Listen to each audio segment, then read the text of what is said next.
Kia ora and welcome to this week's episode of the Niche Cage Variety Show, where we deliver a platter of Aotearoa sporting goodness to get you through a gloomy winter week in Aotearoa, but it's still beautiful. There's joy, there's vibes. Let's just say it's a winter vibe, it's all good. Bit windy, bit wet, bit yucky, but it's still a vibe. It's still an Aotearoa vibe, and that's what we are here to amplify and explore. We roll through a bunch of sporting topics on our variety show, and also prior to the variety show, we also record a Patreon podcast. And this week we recap the first ODI between Blackcaps and Ireland, dove into that ODI series as well. So make sure if you are a member of the Patreon whānau, check out that podcast, which will be live Tuesday afternoon, Tuesday night on the Patreon feed. And also, if you do want to support the Niche Cage, Patreon is the best way to do so. Patreon.com/our Niche Cage. For starters, straight up the guts, you're supporting our Aotearoa sporting content. So if you do like the yarns, if you do like the kōrero, just whack in $1 on Patreon. That means a lot to us. And then you become a member of the Patreon whānau. And if you do like cricket, there's an extra cricketing podcast, and we might expand that out in the as we grow a wee bit. But for now, there's just a regular cricketing podcast every single week. But also patreon.com/our Niche Cage is the best way to show your support to the Niche Cage and our content.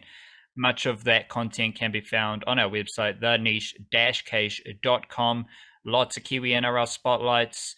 Did Fa'amanu Brown, did Maratania Kore, done Isaiah Papali'i. The Wildcards got a fresh yarn updating Aotearoa Breakers. We also have Flying Kiwis will be out Tuesday evening as well. So those are some of the Monday, Tuesday yarns that we've got live on the website. Full banger music department as well. Fresh weekly playlist is also live if you do love a bit of jam. So that is our website. That is where we live. That is where we operate. theniche-cage.com. Check it out on the daily. Bookmark it, tap in, and show your support. Then we also deliver a Monday and Friday email newsletter, which has extra yarns.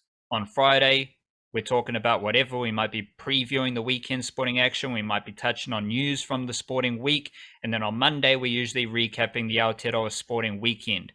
And that also includes all the Niche Cage content, links to the website, as well as all the podcasts form that email with the extra yarns. And that is via Substack, thenichecage.substack.com. And that is sent out every Monday and Friday evening, which all of this is pretty much mandatory for the educated Aotearoa sporting fan. Mandatory email dispatch, mandatory podcast. Patreon's not mandatory, but it's helpful. Website's definitely mandatory. You got to be checking these things out to arm yourself with Aotearoa sporting information. Variety show, podcast. Let's start it off with a dose of mindfulness, Wildcard. Alrighty. Here we are with Mr. Alan Watts, The Way of Zen. Where are we? This is a quote he's plucked from the Zen Rin collection, one of them, old-timey books of wisdom. And it goes, the blue mountains are of themselves blue mountains. The white clouds are of themselves white clouds. Any instant reactions to that before I chuck out what I think that means? I was waiting for a punchline, but there's never going to be a punchline with any Zen mindfulness. No. The blue ocean is the blue ocean. The white clouds are the white clouds. It is what it is. I don't know. Basically. Right. But basically, like it is what it is. But like he presents it in a thing about meditation, like about just mindfulness, sitting present, not like your nose breathes by itself, your ears hear by themselves, your eyes see by themselves. Like you don't have to make them do it; they just do it naturally. And then this quote extending that out to like the mountains are the mountains, the sea's the sea, the sky's the sky, clouds are the clouds. You don't have to do anything, right? They take care of themselves. You don't have to put any effort whatsoever in the clouds being pretty white clouds. The clouds just do what clouds do naturally. We ain't got to bother about it. They'll take care of themselves. I've got nothing else. but that was beautiful. And I think you just did a fantastic job of summarizing that. So good job. Um, yeah, my mind just started racing off into some Aotearoa landscape examples because we do get some fantastic clouds in Aotearoa. You do get the puffy Yeah. clouds. You get the um, drifty, no wind clouds on a calm day. Overlooking an estuary is quite nice as well. And we damn sure have some blue oceans around us. So I think Aotearoa, who said that one? Old mate, the bro, Alan Watts? Well, he quoted it from someone else, but yeah. Well, he obviously quoted it from some Kiwi who was just like floating around Aotearoa like, holy fuck, these clouds are pretty sweet. And the ocean's blue, the mountains are green, the trees are blossoming, the Cody tree is growing taller. So big up. That was a ridiculous mindfulness wildcard. Thank you. Yeah, well, it's from there to some hot takes, eh? From one extreme to the other. But it's not too hot takey what I got here today. I just want to basically create some awareness for 3x3 basketball, aka 2020 basketball. It's pretty much the 2020 version of five-a-side proper basketball, and it's good fun. I've been watching a lot of it lately. I've been really enjoying it. Just like the quick recap for those who haven't been accustomed in the past, it's like three aside, one rolling sub. You got one hoop, 10 minutes per game. Like 2-pointers if you shoot from outside the perimeter. It's 1-pointer if you shoot from in close. If the ball changes position, usually happen from a rebound, sometimes a steal, you know how it goes. Like then you have to take it outside the perimeter before you yourself can shoot. Like that's how you operate when you're playing in like basically one half of a normal basketball court. Super fast pace, highly skilled, first team to 21 or the team that is winning at the end of the 10 minutes is the victor. It's also really well covered. Like it's nicely accessible when you get these FIBA tournaments, because FIBA just have all these big live streams, and they have this American dude who commentates on them all as well, who's very entertaining. He's just got like similes for days, like a full arsenal of things. Whenever some random basketball phrase comes up, he's got some, pithy little joke to go with it. It's good fun. And New Zealand's pretty good at 3x3 is the other thing. The other reason why it's exciting, we're pretty decent. They had the World Cup last month. The Tall Blacks made the knockouts, and they were agonizingly close to beating America. I think they like had a shot to close it out towards the end, missed it, and then America ended up getting the victorious points there. But the Tall Ferns are probably a step back from that. They went out in the group stage at the Worlds, and they also went out the group stage in the Asia Cup that's just happened this past week as well. But in fairness to the Tall Ferns 3x3 team, the two other teams in their Asia Cup group were China and Australia. Guess which two teams made the final of that tournament? China and Australia. So for all we know, they were the third best team at the tournament, but they went out in the group stage. That's kind of how it goes.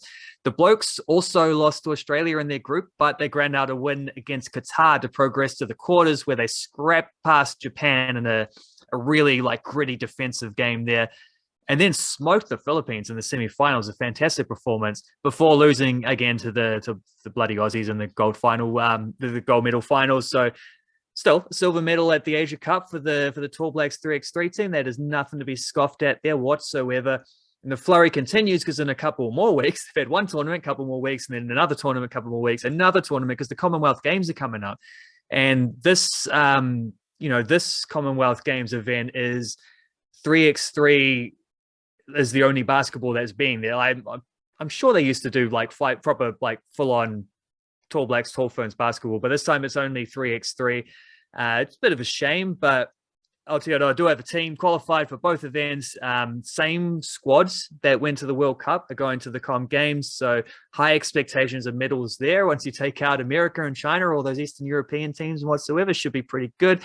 I'll be honest, like I didn't basically pay any attention to 3x3 prior to its inclusion at the last Olympics, but the sport is definitely having a moment right now, and I am fully on board, full steam ahead, batten down the hatches. Let's go. Whatever other nautical that I'll have to ask the 3x3 commentator guy for better similes, but there we go. What is the oceanic equivalent of the bandwagon? Because I'm on the bandwagon, and if we're keeping the nautical theme, wildcard, We need some sort of Oceanic bandwagon because I'm on the Black Sticks women's bandwagon. They have a quarterfinal at their Hockey World Cup coming up. I think it's Wednesday morning, I believe, against Germany.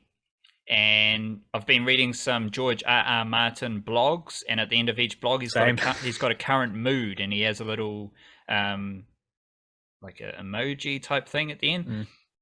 My current mood is enticed. I'm enticed by the Blackcaps, Black Sticks women at this World Cup quarterfinal against Germany. Highly winnable game, I reckon. Germany had a 1-0 victory in their crossover game against South Africa.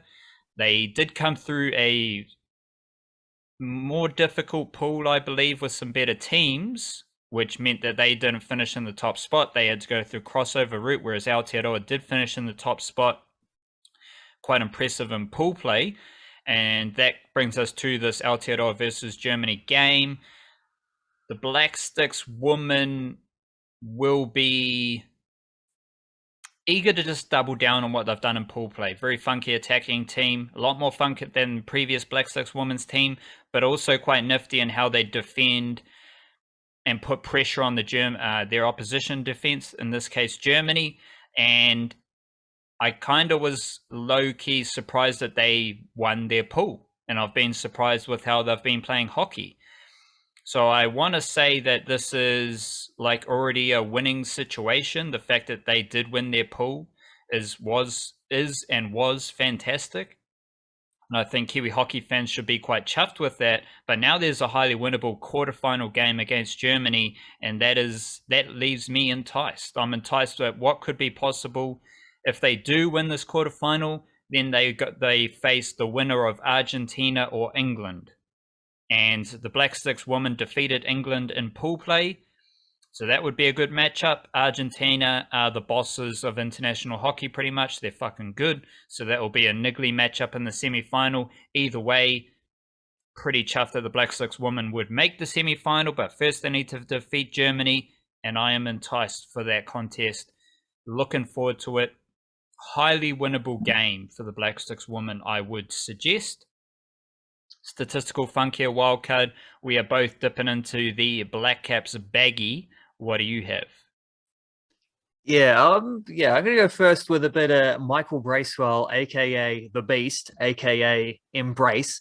After his genuine heroics in the first ODI against Ireland, where he came to the crease, 120 for 5. Chasing 301 to win. The equation as he faced his first delivery, 181 runs to win from 170 deliveries, already well above a runner ball, and he was the last genuine recognized batter. Bracewell was then involved in partnerships of 33 of 49 with Glenn Phillips, 61 of 66 with Ish Sodhi. Then when Sodhi was run out, left the Blackcaps needing 87 of 55 with only 3 wickets left in the tank. The remaining 3 batsmen, Henry, Ferguson, Tickner, combined, scored 8 runs off 21 balls. So they needed 87 of 55. The other 3 guys, 8 of 21 balls. Michael Bracewell got it done with a ball to spare. He was 12 from 18 when Phillips was dismissed. He was 48 of 49 when Sodhi was dismissed, 51 of 52 at the fall of Henry's wicket. He was then 103 of 77 when Ferguson got out. At the conclusion of the innings, 127 of 82, meaning that after Henry got out, he was 51 of 52. From then on, he scored 76 of 30. It's absolutely ballistic. They needed 77 off the last 6 overs, 61 off the last 5 overs, 53 off the last 4, 40 off the last 3, 24 off the last 2, at which point it started to feel like, hold on, they might actually do this. Then they needed 20 off the last over, at which point it felt like, okay, that's probably not going to happen. No team in the history of men's ODI cricket had previously won needing 20 runs off the 50th over of an ODI. And yeah, Braces did it with a ball to spare. The previous record for the most runs required going into the last over of a successful 50-over run chase was 18, England against Australia, way back in 1987. Although the Blackcaps did chase down 20 in the final over of a 23-over rain-affected game against Sri Lanka in 2013. Not the same thing, but, similar. This is what Bracewell did after the loss of Matt Henry's wicket. He went 4-2-0-0-0, 1-4-0, 4-6-0-6, 1-2-2-2, 4-1-2-1-6-2-0-1-1-4-4-6-4-6. It was the ninth instance in history of the Blackcaps winning an ODI by 1 wicket. The other 10th wicket partnerships and successful chases, 4-15, 5-11, 13, 22, 5-6, and now here we had a 24. 6 of those games also went into the final over, including this one. And yeah, just unreal areas there. So overnight game against Ireland probably didn't get as much focus or coverage as it would have if it was, a home game or whatever, but unbelievable stats there served up predominantly by Michael Bracewell. I'm going to go a bit more undercover. Like Michael Bracewell banging boundaries, quite obvious, right? Like everyone sees it, sure. Everyone enjoys it, everyone has a bit of fun. I'm going Lockie Ferguson. I just want to remind folks that Lockie Ferguson is the mantis at bowling. Slight asterisk with just when he's available, because he is injured quite a bit, but when he is playing cricket, Lockie Ferguson is an absolute seam bowling wizard. For starters, all his domestic formats, first class, list A, T20 cricket, which does include IPL and the franchise leagues, he averages below 25 in each of those, which is a fantastic career record. T20 cricket, he averages 15.4 with the ball. So that puts him among the best T20 bowlers in the world, and the Blackcaps are working towards a T20 World Cup later this year, so that could be interesting. Didn't play the last T20 World Cup because he was injured. ODI cricket, which is what we have here with this ODI series against Ireland, Lockie Ferguson has 71 wickets at an average of 25.67. Took 2 more wickets against Ireland to add to that tally. 2 wickets at 4.4 RPO, which made him the most economical Blackcaps bowler against an Ireland team who smacked 300 runs, which is quite impressive for Lockie Ferguson.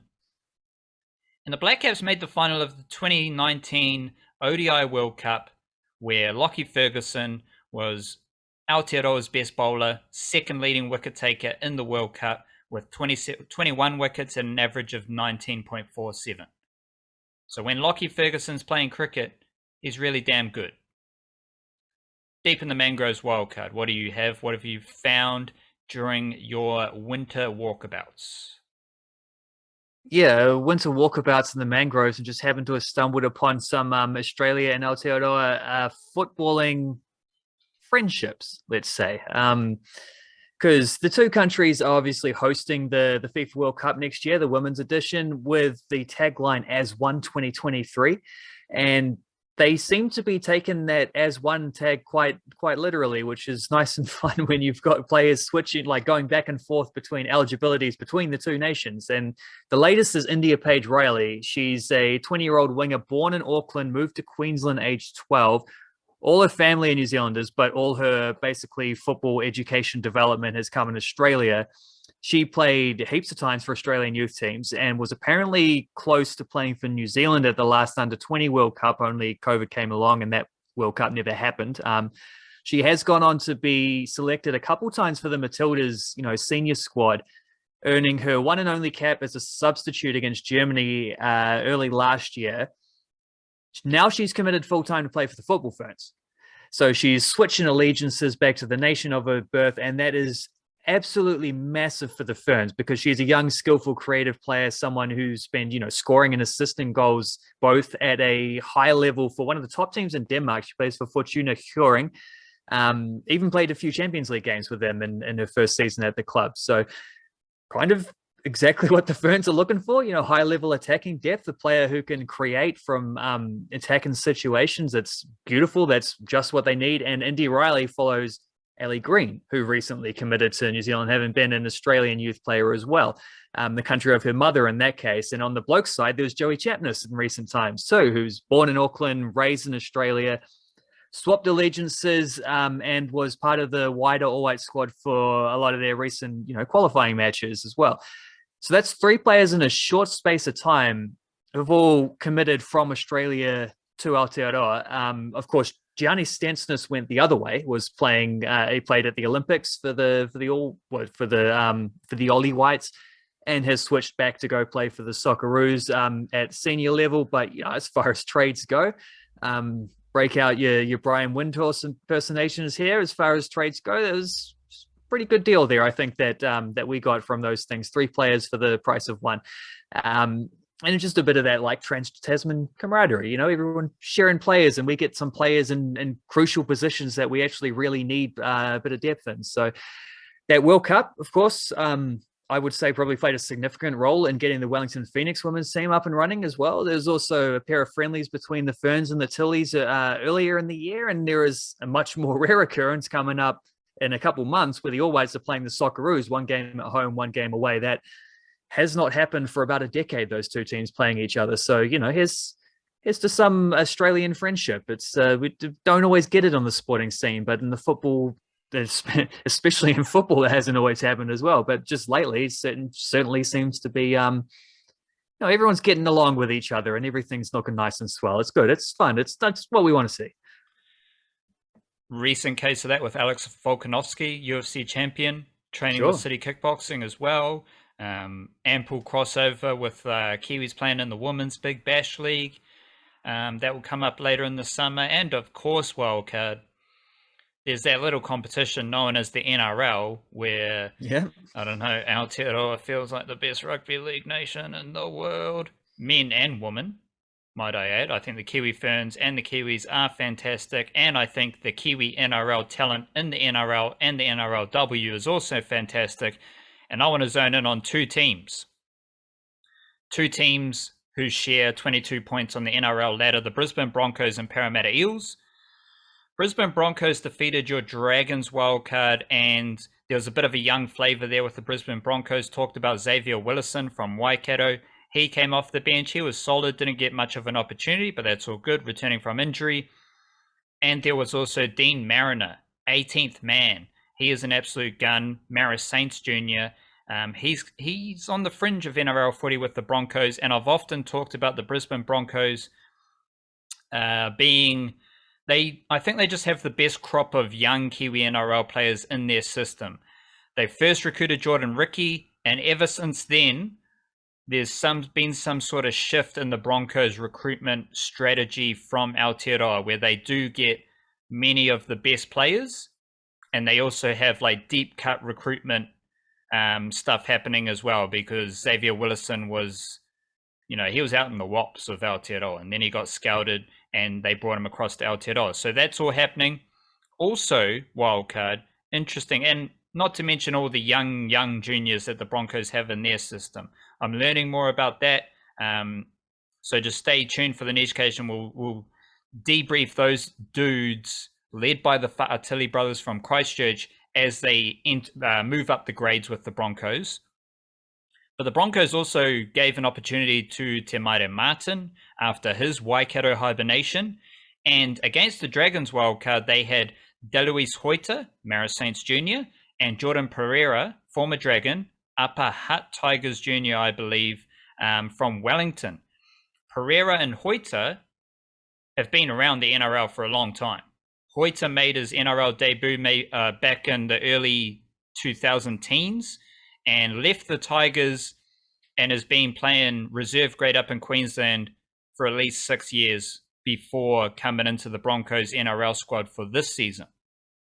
Jordan Pereira left Wellington, went to Perth, then he was playing for Mackay Cutters, then the Dragons scouted him with the Mackay Cutters, and then he left the Dragons to go to the Broncos this year as well. So the Broncos have elite young Kiwi NRL talent, but their older talent, Te Maire Martin, Deluise Hoita, and Jordan Pereira, are nifty pieces of recruitment. Like, they don't cost a lot of money.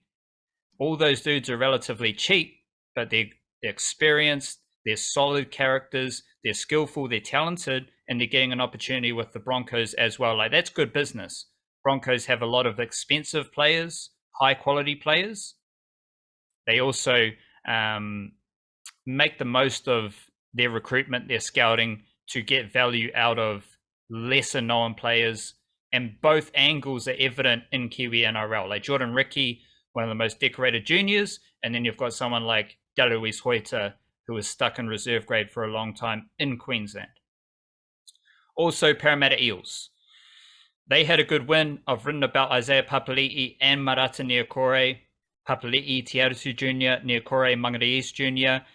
Those are Kiwi-NRL Spotlight yarns, so you can read in depth about them. Basic gist, Niokore was starting centre for the Aotearoa Kiwis, and then he started at prop in an NRL game. That's ridiculous. Isaiah Papali'i, he won the Dally M Second Rower Award last season and scored 7 tries last season. He's played all 16 games this season, and he's already scored 7 tries. So he's going all right. Eels also had Bailey Simonson, Dylan Brown. Hayes Perham scored 4 tries in New South Wales Cup this week, which was good for him. Makahisi Makatoa is supremely underrated. I love what he does for the Eels. He's a new Plymouth junior. I think it's Suburbs Rugby League. No, that was the Greymouth. Marist, New Plymouth maybe, for Makahisi Makatoa, Cook Islands International. He is really good for the Eels as well. So I'm really enjoying what those two clubs are doing.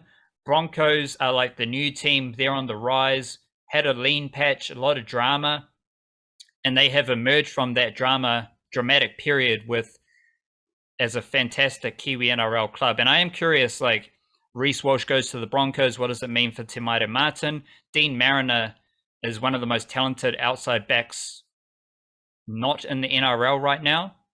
And I think he's better than Daluis Hoita and Jordan Pereira, so he will bump them out at some point. But you need the combination of all these players, and Broncos also have just a bottleneck of talent, I believe, as well. Eels, we're basically looking to return to the grind. Everything's been quite chaotic for the Eels recently, as seen with Marata Niokore playing like 5 different positions in 6 or 7 games.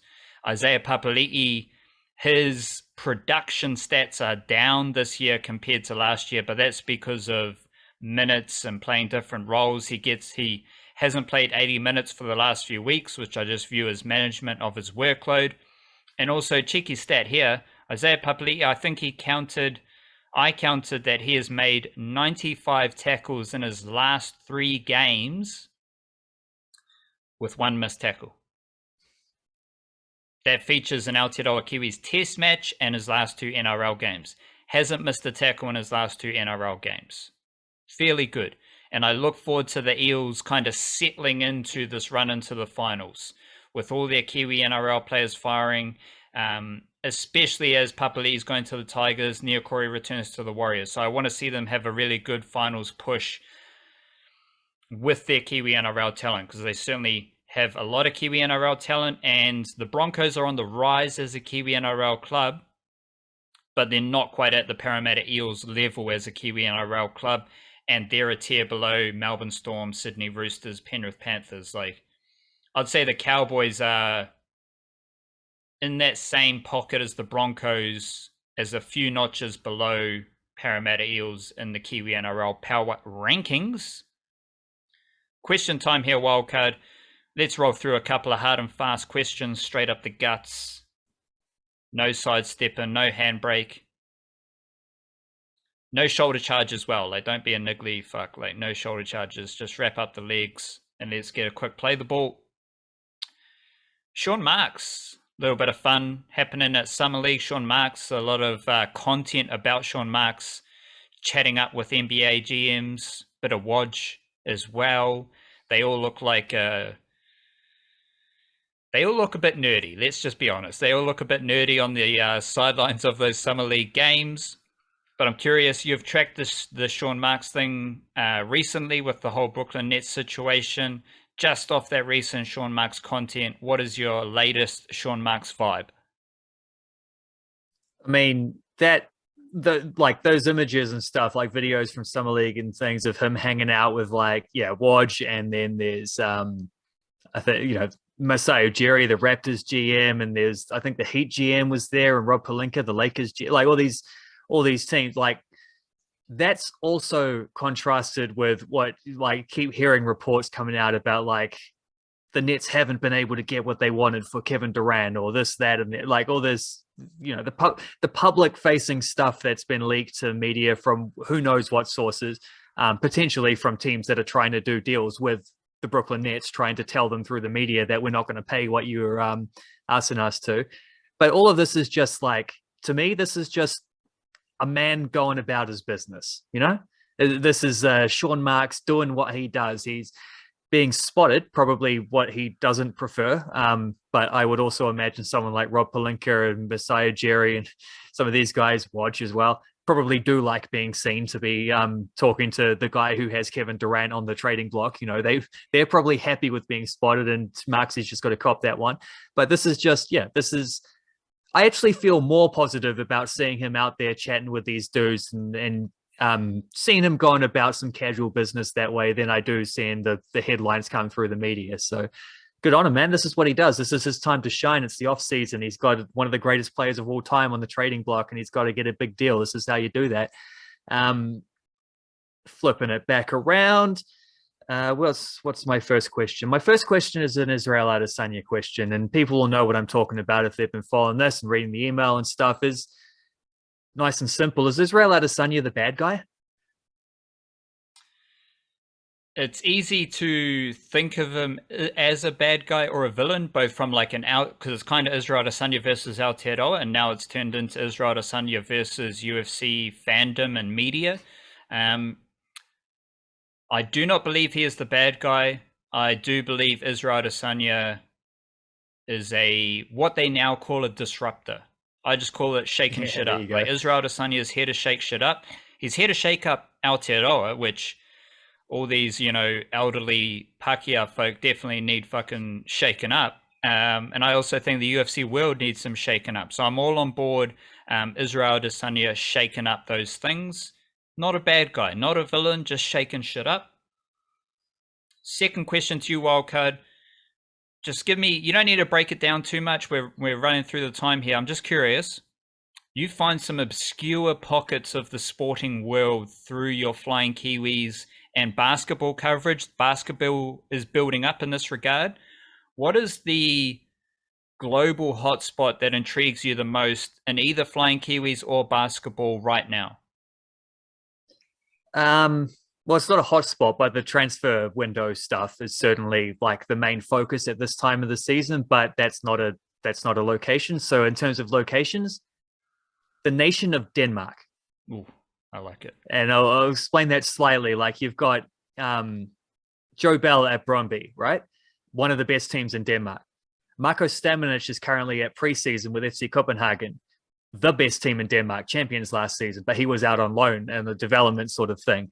He's getting preseason minutes, trying to crack the first team squad for the upcoming season. Wildcard, Winston Reid, don't know what he's up to, but he does have a history in Denmark. So maybe, just maybe, we can see him come back to FC Midtjylland and we can get like the three best teams, each with a Kiwi in their thing. But I'm not sure that'll happen. I think he's probably just going to sign with a team in the UAE or something. But Callum McCowart and Eli Just are in the second division trying to get promoted to this top flight. On the women's side of things, Indy Paige Riley just mentioned her switching allegiances to the football ferns. She plays for Fortuna Høring, one of the top three teams. Also one of the top teams, HB Kurj, who Daisy Cleverly has just signed for. So Denmark's going nuts for the Kiwi footballers. Heaps going on there. One other question back to you. You wrote a little bit in the email this week about a fella by the name of Xavier Tito-Harris. You want to break down the situation a little bit quickly for us here on the podcast as well? So Rugby Pass, they seem to love a bit of Aotearoa rugby, and they keep putting up like first 15 highlights. So on YouTube, if you search Xavier Tito-Harris, this highlights package of him playing for Kelston Boys High School first 15 against King's College first 15. That's all the rage for the Rugby Pass folk. What I'm here to say is that Xavier Tito-Harris is part of the Warriors system. There is a record of him being in future Warriors stuff in 2020, 2021, and as recently as a few weeks ago, 2022, in the Junior Warriors game against the Tigers. That is not to say that Xavier Tito-Harris will be a Warriors NRL player. Like, all these dudes have ample opportunity in rugby league and rugby union because they all play first 15 rugby and they also play rugby league. Like, that's Aotearoa footy abundance. But if you have seen that highlights footage, if you have seen those headlines, also know that Xavier Tito-Harris is, let's say, loosely in the Warriors system. Like, it's nothing's concrete at that stage, but he's certainly been part of Warriors fixtures at the junior level. Musical jam here, wildcard, 2 albums. West Side Gun has a new project, Peace Fly God, which is basically fine art in a hip-hoppy musical form, and a bit of Jack Johnson wildcard. Don't mind a bit of Jack Johnson. He's got a new album, Meet the Moonlight, which, hailing from Hawaii, connection to Aotearoa, can't go wrong. So your musical jam.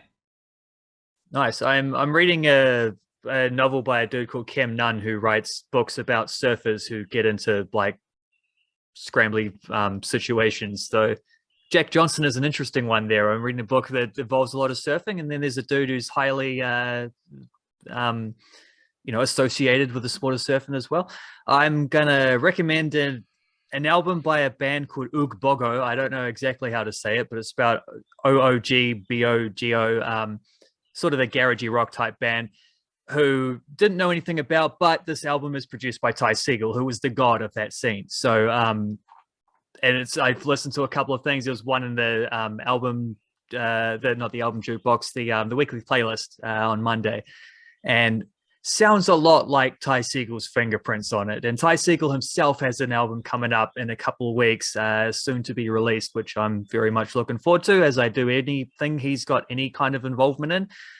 So that's great. Also, I'm going to listen to another Neil Young archival release. He's popped up. He just, throughout the years, he's one of those dudes who just like does a whole album and then will be like, a week from releasing it, I don't actually like this anymore, I'm going to do something else, and then just shelve it. So he's now with his archives going through every 6 months or whatever. Oh, here's a fully completed album from like 1976 that I never released or something. This latest one is called Toast. It's a Crazy Horse album. It's from I think like 2000 or something around that range. So not his best era, if I'm being honest, but we'll see if the stuff he released wasn't his best in that era, maybe the stuff he didn't release is better. I don't know. We'll see how that goes. But I'm always a little bit in awe of just like Neil Young's ceaseless creativity for like decades on end, just constantly writing and recording and doing so much stuff that he doesn't even release half of it. It's kind of nuts.